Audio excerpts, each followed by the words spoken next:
Welcome, curious minds, to another deep dive. Today you're embarking on a fascinating journey to a landlocked West African nation that, well, it holds some surprising contradictions. Imagine a country that, despite having no coastline, ranks among the top 20 worldwide for transport efficiency, apparently because of its incredibly cost-effective road conditions. Yeah, it's quite something. It's a place where people have reportedly been traveling to the sea since the 1500s.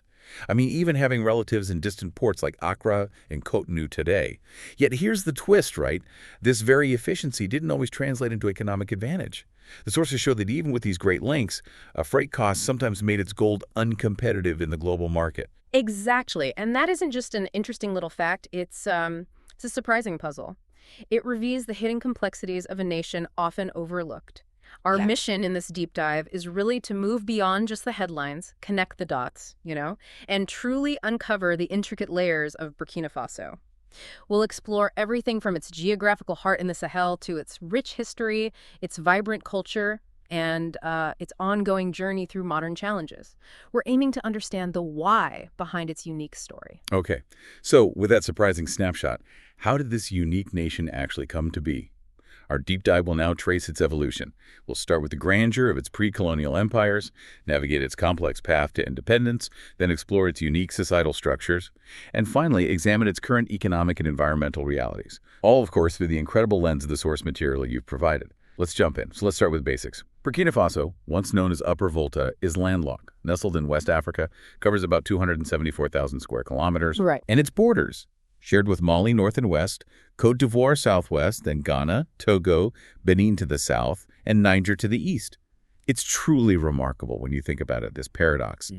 A nation without a seacoast, but still boasting strong transport links to its coastal neighbors. It really is. And if you look at its physical landscape, you'll find it's largely flat. The average altitude is around 300 meters above sea level, though you do find some isolated plateaus that rise higher, maybe 500 to 600 meters, mostly over in the east. The country experiences a dry tropical climate marked by two really distinct seasons. You've got a dry period, November to April, and then the rainy season from May to October. Right. And this progressive decrease in rainfall, it goes from the lush southwest, which gets over 1,200 millimeters, down to the arid north, getting only about 600 millimeters. That isn't just a climatic fact, it fundamentally dictates where and how people can farm. It creates distinct agricultural zones and presents these ongoing challenges for food security across the country. Temperatures can range pretty widely, too, from about 13 Sikis up to 45 to C annually.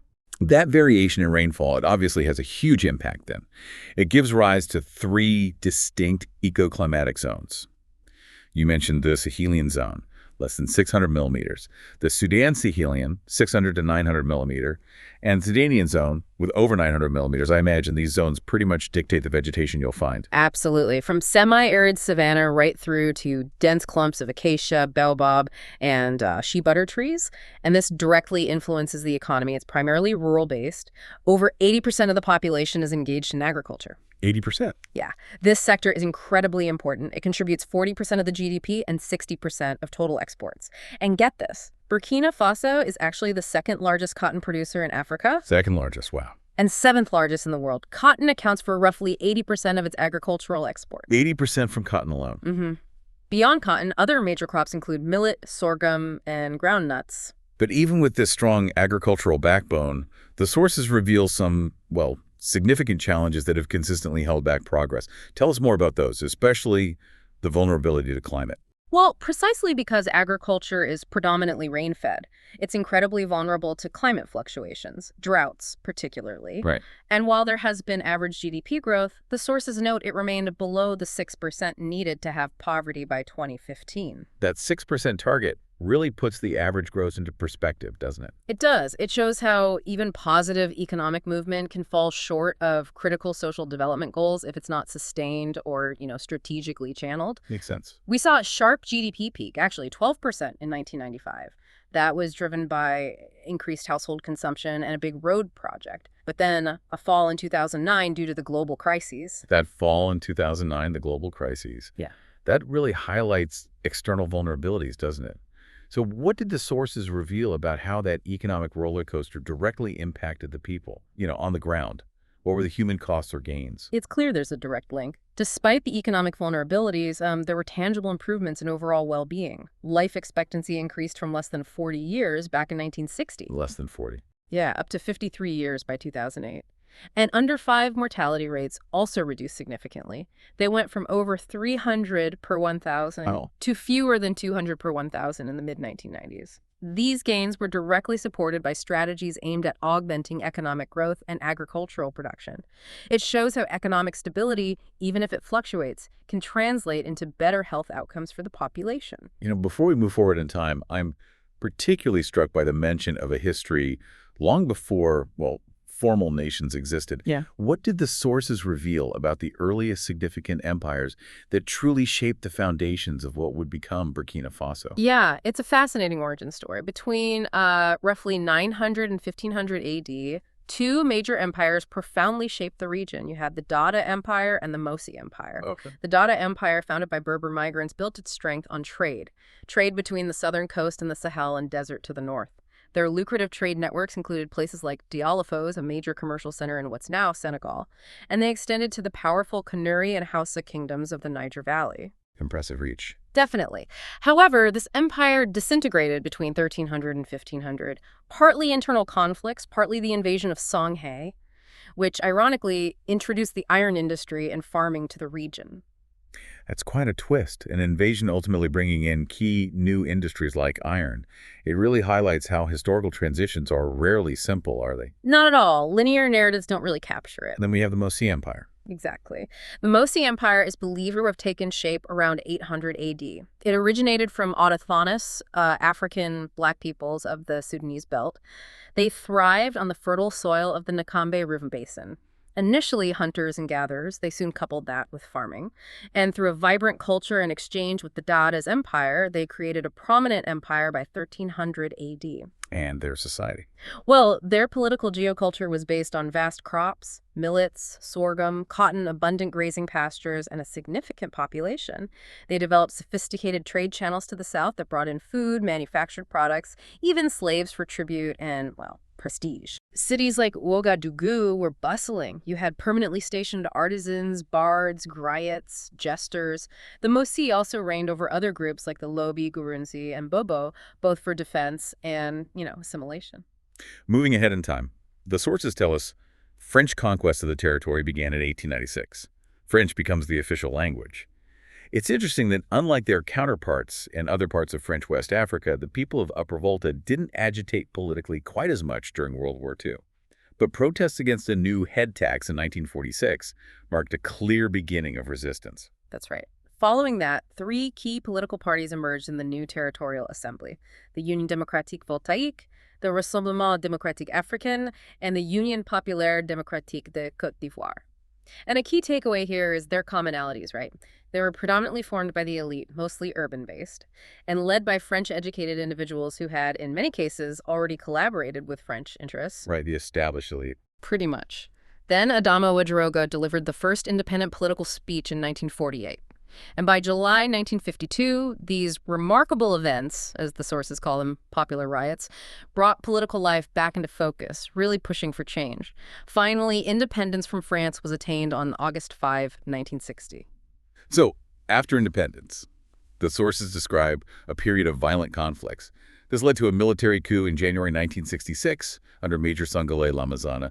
This actually ushered in an era of relative prosperity, apparently, until 1980. But then destabilization set in again. What led to Captain Thomas Sankar's coup in August 1983? Well, the destabilization was caused by an increasingly, ineffectual civilian government and growing social unrest. Sankara came in and introduced a number of radical policies aimed at national transformation. He encouraged grassroots organizations, literacy programs, vaccination campaigns, and he gained significant popular support both domestically and abroad. His ambition was huge to create a radical model for development in Africa. However, his story offers a powerful, albeit tragic, cautionary tale, doesn't it? How even revolutionary fervor and popular support can morph into authoritarianism if leaders fail to balance ambition with democratic principles. Right. The sources describe his actions, including political murders like that of the Minister of Information, Joseph Ouedraogo, and the extradition of political victims. They call these ideological pathologies. Strong wording. It is. These actions, along with his consolidation of power, led to a solidified opposition and ultimately his fall in October 1987. Which brings us to more recent events. The country has continued to experience political instability. In October 2020, authorities announced a foiled coup attempt. But just weeks later, soldiers successfully staged a coup, detaining President Roch Marc Christian Kabore, suspending the constitution, citing the government's struggle against increasing jihadist violence. Yeah, this led to the establishment of a transitional government in April 2021. It was led by Colonel Paul-Henri Sandaogo-Damiba. He vowed to restore security and stability to the country. The charter of the transition was adopted in May 2021. It stipulated a transition to civilian rule within 3 years and proposed presidential and legislative elections no later than July 2024. It really reflects that ongoing challenge, balancing security needs with the desire for democratic governance. It's truly remarkable how diverse this nation is, over 60 different ethnic groups, and now over 70 recognized languages. The Mosi, making up about half the population, are perhaps the most well-known, with those deep pre-colonial roots. But what struck you most about how these diverse groups coexist and contribute to the national identity? Well, what truly stands out, I think, is how despite this incredible mosaic of cultures and ethnicities, people from all these different backgrounds, they overwhelmingly consider themselves as one. You got me right. Yeah. They are traditionally known for their graciousness and hospitality, and this shared identity seems to, transcend the individual ethnic affiliations in many ways. Let's explore the role of women in Burkinabe society. It sounds important, yet challenging. While the sources tell us they play a vital role economically, politically, socially, they also face these deep-rooted traditions and economic obstacles. Their work is often undervalued, and they're frequently denied things like inheritance rights, common property rights, children's custody, financial management. Yeah, this highlights a significant disparity. And how deep are these inequalities? Well, it's estimated that 69% of women are illiterate. 69%. And only 17% of girls are enrolled in primary school compared to 83% of boys. That's a huge gap. It is. Early marriage and teenage pregnancy significantly impact girls' schooling and health. And Burkina Faso also faces the second highest maternal mortality rate in the world. Second highest. Goodness. About 68% of women work, primarily in unpaid agriculture, often without land ownership rights or access to loans. Yet the sources also describe them as courageous and dedicated leaders. And indeed, progress is being made through national and international texts on women's rights and the establishment of institutions like the Ministry for the Promotion of Women. So it's a complex picture, isn't it? Immense challenges alongside inspiring resilience. Definitely. Let's turn to the education system. It sounds like it's undergone significant changes since independence in 1960, challenging those colonial structures while aiming for national unity and development. French was adopted as the official language, though children often entered school without knowing it. That must have been quite a hurdle. It certainly was. And for many rural communities, traditional education remained the sole form for a long time.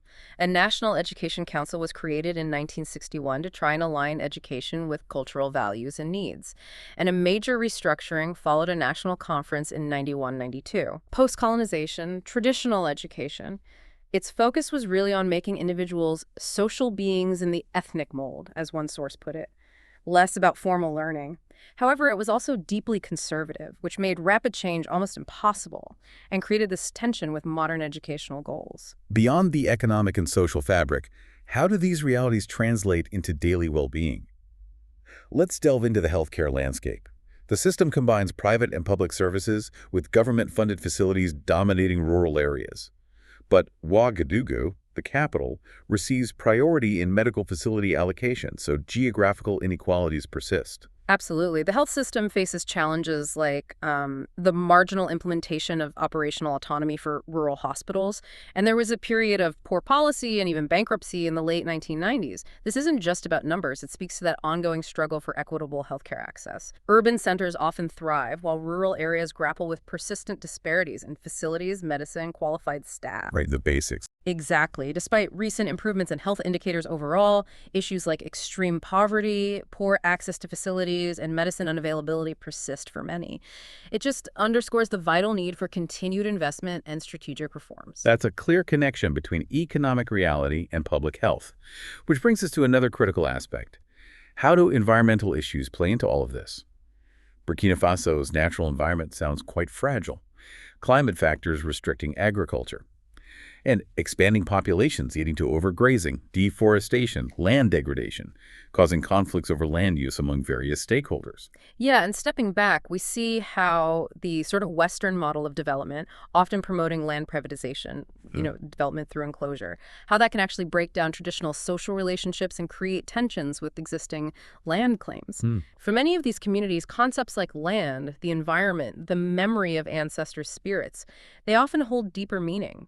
It moves beyond simple ownership to encompass spiritual and communal custodianship. This really necessitates mutual respect and care beyond purely pragmatic economic approaches. Shifting focus a bit, Burkina Faso has historically maintained an independent foreign policy, seeking a neutral role in regional rivalries, consistently aligning with the West ideologically.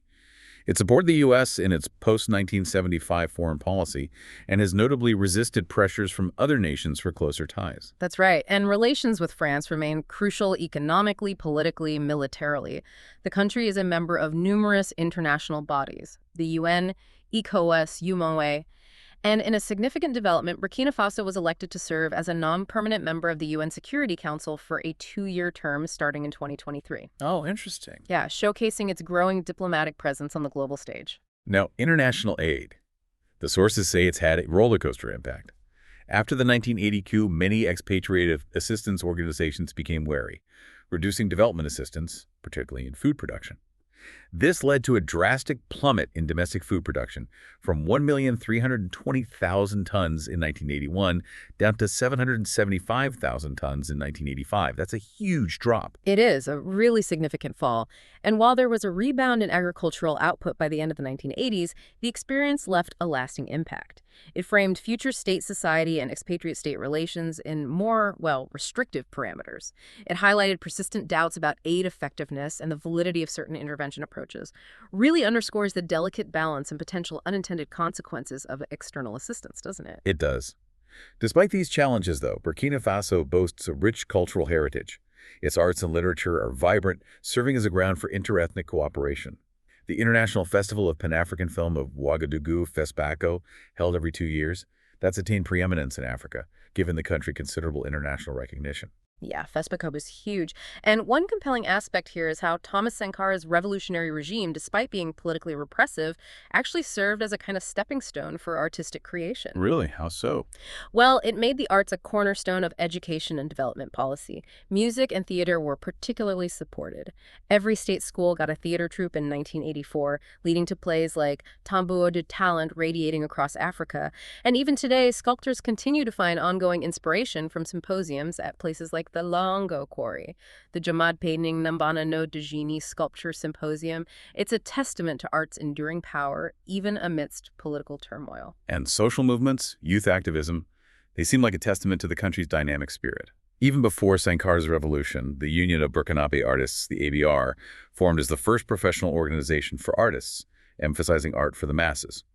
After the '83 coup, many other arts-related associations blossomed. What did the sources reveal about more recent youth activism? Right. Shifting focus to more recent times. September 2014. Youth protesters in Ouagadougou and Bobo-Dioulasso mobilized against constitutional changes the then-president wanted to implement to extend his power. These youth-led mobilizations, they were amplified through pamphlets and social media calling for silent protests initially, but they escalated to the burning of government offices and ruling party headquarters. Now, this led to widespread condemnation, of course, but it also sparked internal debates among youth groups about the methods and future of their activism. Really shows the power of grassroots movements and technology in shaping political discourse today. The media landscape is also quite diverse and pluralistic, apparently. Various TV and radio channels, newspapers, news magazines. Radio, interestingly, remains the most important and credible source of information for most Burkinabe. Yeah, that's often the case in many parts of Africa, access and tradition. Makes sense. And of course, the internet and blogs are also amplifying public debate, further enriching the flow of information. And finally, let's touch on sports and recreation. They also seem to play a unifying role. Burkinabe are enthusiastic fans. Soccer, basketball, volleyball, handball. National teams compete internationally, win trophies. Significant effort is invested in sports associations, culminating in a national sports week every June. Even traditional celebrations like Nyaon festivals include sporting events, actively promoting unity among various ethnic groups. It's another vibrant thread in that national tapestry we talked about. So wrapping this up, what does it all mean? We've journeyed through this really intricate tapestry of Burkina Faso, a landlocked nation with surprising global connections, a rich pre-colonial heritage, a complex post-independence path marked by both progress and, well, turmoil, and a society grappling with deeply rooted traditions while fostering vibrant artistic expression and active social movements. Yeah, we've seen how geography shapes its economy, how history continues to influence its present, and how its people, despite immense challenges, exhibit this profound resilience and a strong sense of shared identity as Burkinabe. The interplay between traditional beliefs and modern aspirations, political shifts and cultural continuity, it's truly fascinating to unpack. So as you, our listeners, reflect on this deep dive, maybe consider this. In a world facing increasing information overload, and maybe a growing push towards homogenized global models of development, how can a nation like Burkina Faso, with its deep-seated traditional values, its strong communal bonds, and its unique historical journey, how can it offer distinctive insights into navigating contemporary challenges, especially when those external approaches don't always align with internal realities?